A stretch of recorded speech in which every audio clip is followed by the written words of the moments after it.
In 1981, when our next guests were 12 years old, they saw a film that made them really want to go out and make movies.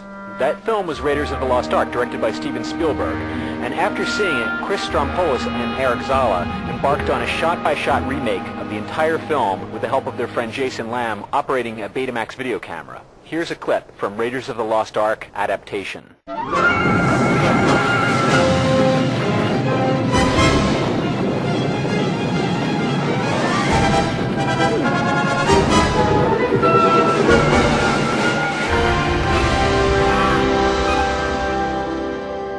With us are Chris Strompoulos and Eric Zala of Rolling Boulder Films, also known as the Raiders guys, taking a characteristically dramatic entrance. Chris and Eric, nice to meet you guys. Thanks for joining us on This Spartan Life. Hey, good to meet you too. So if we wander around a bit here, it's easier to avoid the stray explosions. That sounds good. So your film is really drawing some big crowds. That's great. I get the feeling it's striking a chord with people who are just as taken with your story, you know, three kids who undertook this giant project, as they are with the Raiders story itself. So Chris, can you tell us where this whole thing started for you? Back in 1981, July of 81, I was 11 years old.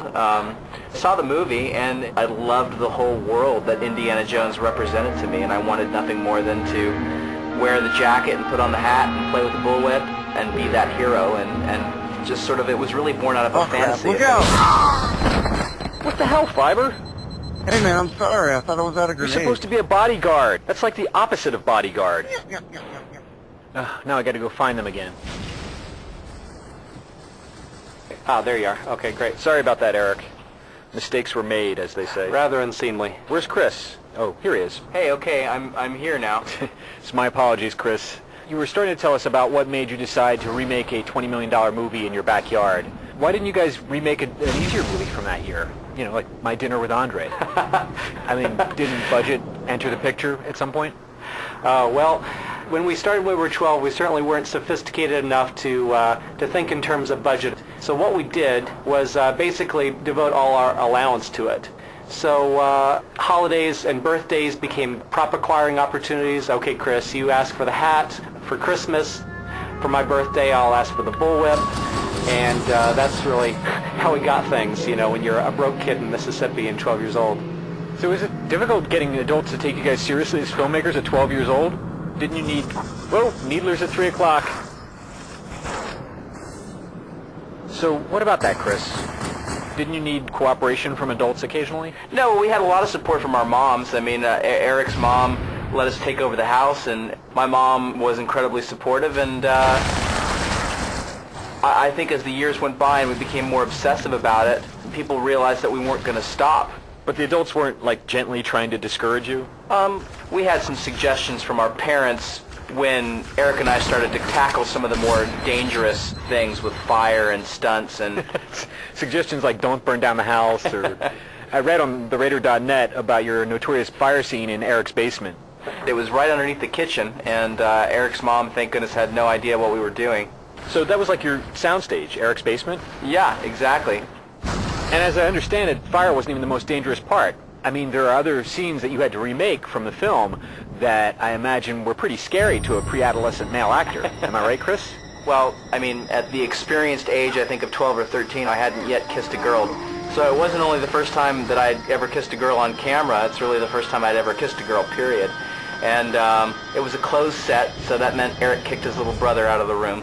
And yeah, it was captured on classic 1980s Betamax video forever. And didn't you keep forgetting your lines because of nervousness? That was when, that's when Ms. Marion is tied to a pole in a tent, and Indy has to come in. He comes to the tent and discovers that she's still alive, and takes her mouth band off and kisses her. Well, I kept screwing up my lines, and so we did it over and over and over and over again. Stop, man, you're making Eric blush. Look at this. I mean, what would your mom have thought if she walked in the middle of that scene, you know, with a girl tied to a pole and Chris standing there with a bullwhip? So tell us what's happening now. What projects are you guys currently involved in? Well, we've just, in the past week, begun pitching around Los Angeles a new action-adventure script that we've been working on for the past 3 years. It's a Southern Gothic action-adventure, and it's sort of jam-packed with all the things that we love about the adventure genre. So yeah, we're doing that, and actually taking a number of meetings while we're here in Los Angeles, and it's amazing the doors that this little film we did when we were kids has opened. Whoa, sniper! Go ahead, Chris, he's all yours. Nice one. We're kind of out here in the open, I guess. Let's get some shelter. The other thing I wanted to ask you guys is how you feel about the ways that digital media tools have spawned all this user-generated content on the internet. You know, from like YouTube to remixed videos to machinima. How would access to these tools in the 80s have changed what you guys did back then? I think maybe it would have caused us to be less resourceful. I mean, I think not having those tools really, for Eric and I think back in the 80s, it forced us to kind of go out and make stuff and find stuff and ask people for stuff, and that's still really what filmmaking is all about. Yeah, fair enough. I mean, you could have these tools and still be using them to, you know, document the explosive qualities of Mentos, which many have. On the other hand, don't 12-year-olds today have ways to get their videos seen immediately and get feedback in ways that you guys didn't? Yeah, I think the arena of filmmaking, certainly in the digital age, has opened up considerably, and that's about the distribution of entertainment and getting your stuff seen, and viral videos and the whole YouTube culture and the MySpace culture, and really networking with a community. I mean, I think the community and the access to information and getting feedback on your movies are all positive, absolutely. Yeah, one of my favorite examples of that is Alex Chan, who saw the riots happening in his neighborhood in Paris a few years back and made a machinima film about it, and then it's all over the internet, you know, a few days later. So maybe for him it was this political thing happening in his life, and for others maybe it's a new film that comes out, like it was for you guys, you know, that inspires them to create their own. I think it's really key as to whether or not there are films out there that would really put the fire in the belly. I think that's really the most important thing. Is there something there that really inspires the kids to be foolish and put all your money towards this project? Well, speaking of being foolish, we'd be remiss if we didn't devise some kind of fun for you guys here in Halo, so we thought we'd go over to another map for a little Warthog rally. That sounds kind of fun. Yeah, they think it sounds fun. All right, Raiders, the object is for you to take down as many gamers as possible while they try to dodge your Warthogs.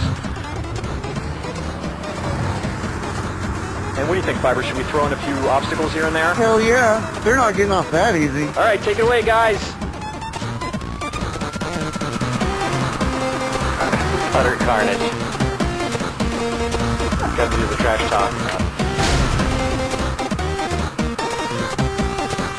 I'm still feeling kind of slightly resentful that fiber optic blew me up when the interview started.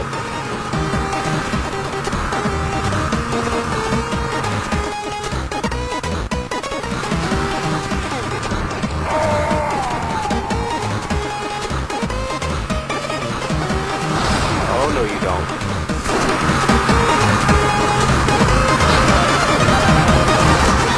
Nice driving, guys. Chris and Eric, thanks so much for joining us. Great, man. Hey, it's been our pleasure. Raiders of the Lost Ark adaptation is currently showing in limited screenings around the country. There's a schedule you can check out on theraider.net. And for you Halo fans, let's just say there's another kind of Lost Ark coming to an Xbox near you on September 25th. Woohoo!